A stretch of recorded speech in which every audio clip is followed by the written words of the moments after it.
伫外潭小作报警的祭拜，代表一年祭典的起点。虽然面临着消失的危机，不过伫族人的努力之下，总算把传统文化找回来。小作夜景祭代表新的一年重要的祭典起点。后续是千秋祭、种田祭、祈安祭，直到年中年尾各度活动，就由囡仔夜景祭来展现检验的4秒日。那在所有祭典中我们这个是最先的祭典，然后有些希望小孩子传承那个粒粒皆辛苦的过程中然后来从中来学习这样。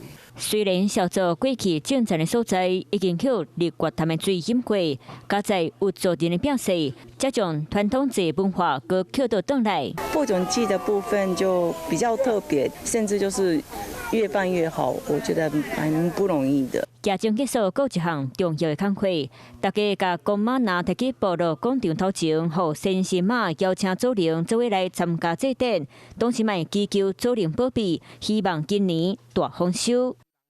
Hello， 我是林仙怡。想要抢先掌握最及时的新闻资讯吗？赶快订阅、按赞、开启小铃铛，锁定华视新闻 YouTube 频道。